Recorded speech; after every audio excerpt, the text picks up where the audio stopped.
একটা এক্সাম্পল দেখ, অবশ্যই একটা এক্সাম্পল দেখ, একটা এক্সাম্পল আপনারই দেখায়। আমার এটা বলতে মানে এটা খুব ইচ্ছা ছিল না, কিন্তু যাই হোক একজন জুডিশিয়ারির একজন খুব উঁচু পদের কর্মকর্তা আমাকে জানিয়েছে। আমি বলি সেটা হচ্ছে আপনার বাবার তদবিরের কারণে নিয়োগ বন্ধ করে দেওয়ায় পঞ্চগড়ের জেলা জজ আর চিফ জুডিশিয়াল ম্যাজিস্ট্রেটকে মিনিস্ট্রিতে অ্যাটাচড করা হয়েছে। হচ্ছে যে আপনি নতুন দল করার জন্য, আপনার নতুন দল করার জন্য আসলে টাকা নেওয়া, চাঁদা নেওয়া, তারপরে তহবিল সংগ্রহ করা, এক ধরনের ক্যাশ ক্যাপিটাল দেওয়া, সেটা থেকে যাচ্ছেন কিনা। জনাব রনি একটি কথা তুলেছেন যে আপনারা নির্বাচন চান না, এটাই আমাদের ম্যান্ডেট, সেইটা একটা আওয়ামী প্রবণতা এবং অন্যান্য আওয়ামী প্রবণতাও আপনাদের মধ্যে দেখেছেন কিনা। আমিও এই প্রশ্ন করেছিলাম যে আপনাদের কাজ মাঝে মাঝে আমার কাছে খুবই আওয়ামী লীগের মতো মনে হয়। পুরো ব্যাপারটা ধরে যদি একটু বলেন। যেমন ভাই এক্সাম্পলটা দেন, আপনার লাস্ট কথার একটা যে এক্সাম্পল। যেমন আওয়ামী লীগও পছন্দ করতো না তাদের বিরুদ্ধে কোনো কিছু লেখা হইলে, আওয়ামী লীগ কোনোদিন পছন্দ করতো না তাদেরকে কেউ সমালোচনা করলে, আওয়ামী লীগ খুবই বিভিন্ন জায়গায় গিয়ে হুমকি দিত আমরা যেটা বলবো সেটাই হবে। আওয়ামী লীগ বলতো যে ভোটের দরকার নাই, উন্নয়ন আসে।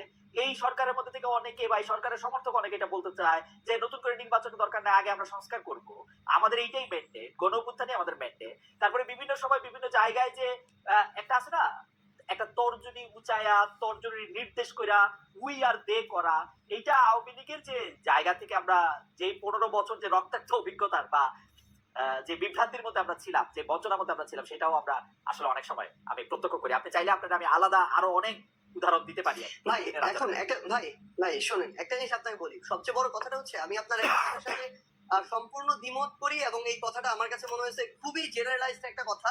আপনি একটা কথা যেটা রনি ভাইকে বলছেন যে আওয়ামী লীগের দেয়া ছাঁচে বৈষম্য বিরোধী ছাত্র আন্দোলন চলতেছে। ভাই একটা কথা আপনাকে স্পষ্ট করে বলি, সবচেয়ে বড় কথা হচ্ছে বৈষম্য বিরোধী ছাত্র আন্দোলন কোন একজন স্টুডেন্ট কোন একটা কাজ করছে, কোন একজন সাধারণ নাগরিক একটা কাজ করছে, বৈষম্য বিরোধী ছাত্র নাম ভাঙায় করছে, সমন্বয়ক শব্দটা নাম ভাঙায় করছে, তার মানে সেই দায় এই বৈষম্য বিরোধী ছাত্র আন্দোলন নিবে, এটা কোনোদিন হইতে পারে না।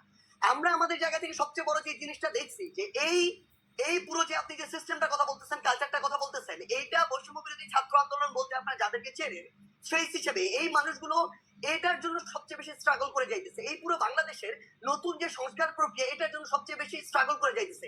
কোন জায়গাটা থেকে আসলে এই যে বাংলাদেশে বিগত 16 বছরে এই যে একটা কালচার এস্টাবলিশ করে দেওয়া হয়েছে, মানুষের রন্ধ্রে রন্ধ্রে এই যে বিভিন্ন তোষামোদি কালপ্রিটগিরি বিহেভিয়ার গুলো ঢুকে গেছে, এই যে বিভিন্ন রকম অপকর্মের সাথে জড়িত হওয়ার প্রবণতা ঢুকে গেছে, ব্যক্তি স্বার্থ এই যে চিন্তা করার যে প্রবণতা ঢুকে গেছে, মানুষ সামগ্রিক ভাবে কালেক্টিভলি এই জায়গাটা থেকে এখন বের হইতে পারতেছে না।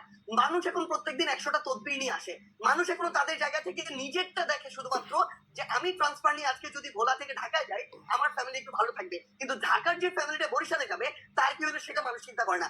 আপনি যদি আজকে দেখেন এই পুরো বাংলাদেশের যে রাজনৈতিক দলগুলো, এই দলগুলো বিগত অর্ধ শতাব্দী ধরে যে পলিটিক্যাল কালচারটা প্র্যাকটিস করে আজকের এই অবস্থানে আসছে, এই অভ্যুত্থানের পর ওই পলিটিক্যাল কালচার থেকে ওই পলিটিক্যাল দলগুলো বের হইতে পারে না, তার রাজনৈতিক নেতৃবৃন্দ বের হইতে। আমি আপনার সাথে ভাই শেষ করি, ভাই আমরা তো চোখের সামনে থেকে দেখতেছি, আপনাকে বলি ভাই আপনি তো বাইরে থেকে দেখতেছেন, আমরা চোখের সামনে থেকে দেখতেছি। আপনাকে বলি আজকে এই যে এত এত রক্তের উপরে দাঁড়িয়ে, খুনের হত্যার উপরে দাঁড়িয়ে, লাশের উপরে দাঁড়িয়ে এই যে সরকার, আমরা তো সরকার সরাসরি নাই, কিন্তু আমরা সরকারকেও দেখতে পাচ্ছি, মাঠকেও দেখতে পাচ্ছি। আমাদের সবচেয়ে বড় যে সুবিধাটা হয়েছে, মানুষের না আসল চরিত্রটা আমরা দেখতে পাচ্ছি।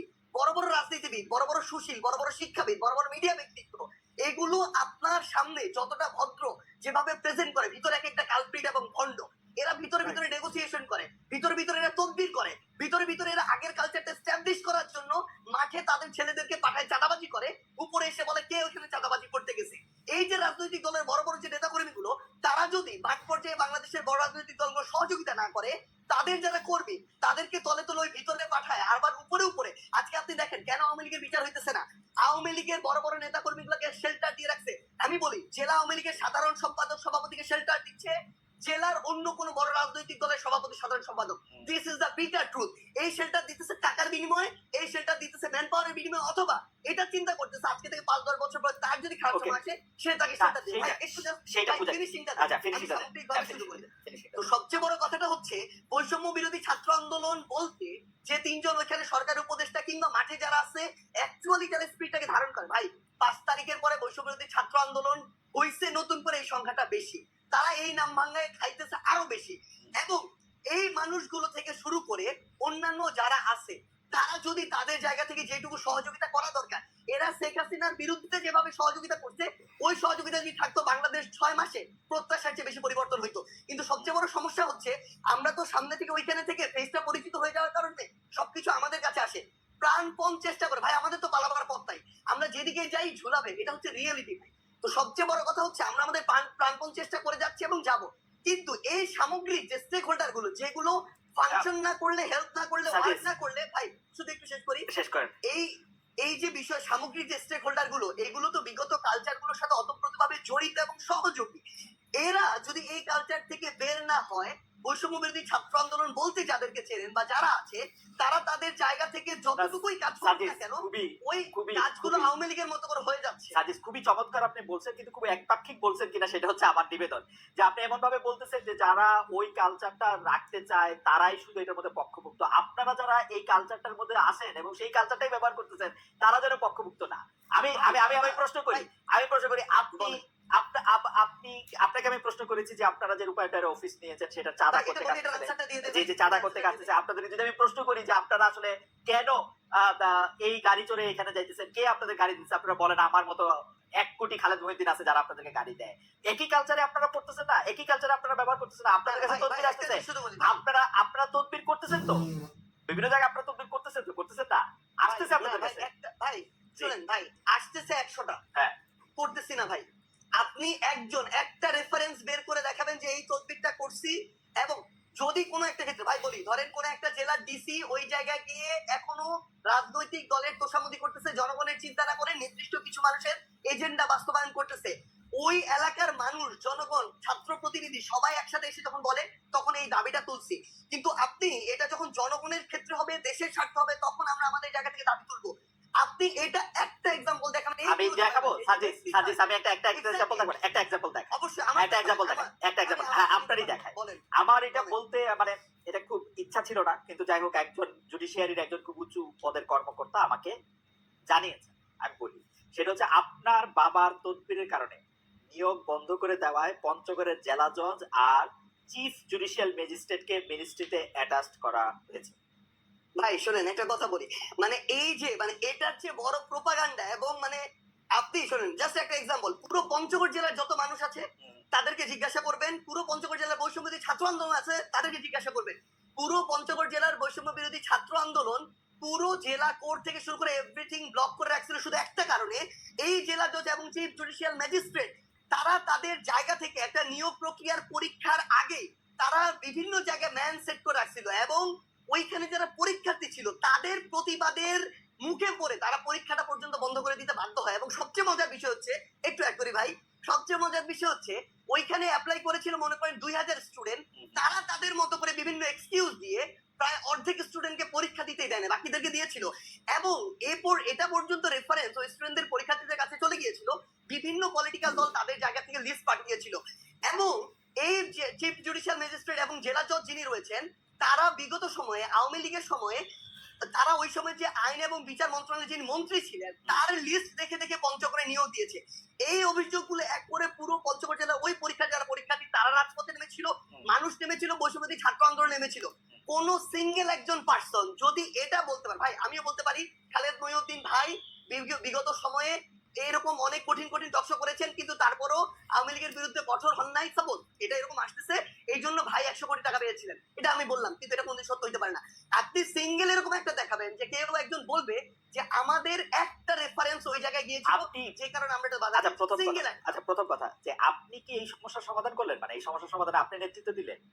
ধরেন আমি কেন নেতৃত্ব দিব? না ভাই, সবচেয়ে বড় শুনেন, আপনার কাছে অভিযোগ আসছে তারপর আপনি এটা সমাধান করলেন, ব্যাপারটা কিরকম? না না না, আমার কাছে অভিযোগ কেন আসবে? আমার কাছে কোনো অভিযোগই আসে নাই। আমরা আমাদের জায়গা থেকে যে জিনিসটা দেখেছিলাম যে যখন পঞ্চগড় জেলার বৈষম্যবিরোধী ছাত্র আন্দোলন এই একটা মানে আগে থেকেই ঠিক করা নিয়োগ প্রক্রিয়ায় যাচ্ছিল, এবং তাদের আগের রেকর্ড গুলো এরকম যে বিভিন্ন রেফারেন্সে, বিভিন্ন সুপারিশে এবং অর্থ লেনদেনের মধ্য দিয়ে তারা নিয়োগ দিয়েছে। পুরো বৈষম্যবিরোধী ছাত্র আন্দোলন শুধু না, পুরো পঞ্চগড় জেলা জজ কোর্ট যত অ্যাডভোকেট আছে সবাই তারা এগুলোর সাথে জড়িত। ভাই শেষ করি তো, তখন যখন তারা এই আন্দোলনে নামে সেই জায়গার জেলা প্রশাসক থেকে শুরু করে জেলা পুলিশ সুপার এবং অন্যান্য যারা, ইভেন আইন এবং বিচার মন্ত্রণালয়ের যারা যিনি দায়িত্বে রয়েছেন সচিব হিসেবে বা অন্যান্য হিসেবে, তারা তাদের জায়গা থেকে এই বিষয়টি শুধু আমাকে বলেছিল যে এটুকু যেন দেখা যায় যে স্টুডেন্টরা যেন ওখানে ভাঙচুর না করে বিচারিক প্রাঙ্গণে, সেই জায়গাটিতে আমরা আমাদের জায়গা থেকে বৈষম্যবিরোধী ছাত্র আন্দোলনকে বলেছিলাম তারা তাদের যৌক্তিক আন্দোলন চালিয়ে থাক, কিন্তু তারা যেন কোনো ভাঙচুর প্রক্রিয়া রাখে, এইটুকু। ঠিক আছে, হচ্ছে প্রশাসনিক বিষয়, কিন্তু না আমার মনে হয় একটা আপনি- কথা অ্যাড করতে হবে ভাই, জি, বলেন বলেন, একটা কথা বলেন, অ্যাড করতে বলেন, হবে। বলেন। সেটা হচ্ছে সবচেয়ে বড় বিষয় হইতেছে কি ভাই, কিছুদিন আগে আমি এরকম দেখছিলাম সোহরাওয়ার্দী মেডিকেলে একটা প্রেসক্রিপশনে লেখা সমন্বয়ক সার্জিস আলমের আত্মীয়, বাড়ি হচ্ছে নাটোর না পাবনা এরকম কিছু একটা জায়গা। আমার 14 গোষ্ঠীতে ভাই এখানে কেউ কেউ নাই। এখন অল্প কিছু নাম যেহেতু সবাই জানে, এই নামগুলোকে বিভিন্ন ভাবে ব্যবহার করা হয়। যখন দেখতেছে তার প্রত্যাশিত কিছু একটা হচ্ছে না, তখন যাকে তার সন্দেহ হচ্ছে তার বিরুদ্ধে এরকম এলিগেশন দিয়ে দিচ্ছে। ওকে, কিন্তু এটা যখন ভাই ভাই একটা জিনিস শুধু বলি, এটা যখন আপনি আপনার জায়গায় এরকম, আপনি ভাই আমাদের কাছে অনেক রেসপেক্টেড, একদম সোজা বাংলা কথা বলি ভাই। সো সেই জায়গায় যখন এরকম মানে এরকম একটা কথা চলে আসে, কেউ একজন বললো ওইটা এরকম একটা মেইন স্ট্রিম জায়গায় চলে আসে, এটা খুবই অপ্রত্যাশিত। আর আপনি আপনাকে যদি অফিসের কথা এবং এই কথাটা বলি ভাই, আমি আমার জেলায় এ পর্যন্ত 8,000 কম্বল দিয়েছি ভাই। এই টাকাটা কোনো চাঁদার টাকা না। এই 8,000 কম্বল আমি যদি ওই মানুষের সাথে যোগাযোগ করে না নিতাম, ওই মানুষগুলো অন্য কাউকে দিত। বাংলাদেশে এরকম অন্তত কয়েক হাজার মানুষ আছে যারা প্রত্যেক বছর 10-20 হাজার কম্বল বিভিন্ন জায়গায় দেয়। আমি এর মধ্যে মনে করেন 10 জন মানুষের খোঁজ পেয়েছি বা খুঁজে বের করেছি। বায়োনেট, আমি হ্যাঁ ওটাতে যাচ্ছি ভাই। হ্যাঁ। আমি তাদেরকে বলেছি যে ভাই আমার পঞ্চগড়ে প্রচন্ড শীত, আপনি যদি আমাকেও 1,000 দিতেন, আমি আমার মাধ্যমে বিতরণ করতাম, তাহলে ভালো হতো। তারা দিয়েছে, এইটুকুই কম্বলের বিষয়। 2 নম্বরে আসেন ভাই রূপায়ণ টাওয়ারের বিষয়। ভাই একদম স্পষ্ট কথা বলি, বাংলাদেশের রাজনীতি করতে বিগত রাজনৈতিক দলগুলো যেই লেভেলের টাকা খরচ করার কালচার তৈরি করেছে, একদম মানে কালো টাকা দিয়ে, সেটা যদি কন্টিনিউ হয় আমাদের দ্বারা বাংলাদেশের রাজনীতি করা সম্ভব না। একদম ক্লিয়ারলি বলে দিলাম। আমরা আমাদের জায়গা থেকে ভাই একটা ফাউন্ডেশন করার প্রসেস অলমোস্ট শেষের দিকে। এই ফাউন্ডেশনে ওপেন ফান্ডিং হবে দেশের এবং দেশের বাইরের। আমরা আমাদের জায়গা থেকে আমাদের ম্যানিফেস্টো তুলে ধরবো পুরো পৃথিবীর মানুষের সামনে। আমরা যদি আমাদের রাইট ট্র্যাকে থাকি তারা ফান্ডিং করবে, যদি না থাকি তারা ফান্ডিং করবে না। এবং আপনি যে এই গাড়িটার কথা বলছেন ভাই, আমি আপনাকে বলি, আপনি যদি দেশে থাকতেন না, আপনি এতদিনে আমার অন্তত 5 দিন কল পাইতেন যে ভাই মহিউদ্দিন ভাই আপনার তো হচ্ছে 2টা গাড়ি আছে, আমাকে একটা গাড়ি একটু 3 দিনের জন্য দেন বা 1 দিনের জন্য দেন, ড্রাইভার এবং গাড়ি আপনার, তেলটা আমি দিব ভাই। আপনি আমি ভাই লিখে দিতে পারি, আপনি খালেদ মাহিউদ্দিন ভাই আপনার 2টা গাড়ির মধ্যে একটা গাড়ি একদিনের জন্য আমাকে দিতেন। এরকম আমাদের বাংলাদেশে এই অভ্যুত্থান পরবর্তী সময় হাজার হাজার মানুষ আছে ভাই, যে 16 বছর পরে একটু হাত ছেড়ে নিঃশ্বাস নিচ্ছে। এই মানুষগুলোর ওই সামর্থ্যটুকু আছে। এই মানুষগুলো এখন লক্ষ লক্ষ কোটি কোটি টাকা তাদের উপরে Okay, যে চাঁদা এভাবে তার মানে- চাপিয়ে দেওয়া তার মানে হচ্ছে, সেটা থেকে তারা এখন না, মুক্ত। যা- ভাই আমরা না রিকোয়েস্ট করি ভাই এভাবে ওপেনলি ভাই, যা- একদিনের জন্য ফোন দিয়ে রিকোয়েস্ট করি, আমরা আপনাদের যারা এখানে আছেন নিশাদ ভাই থেকে শুরু করে আমরা তাদেরকে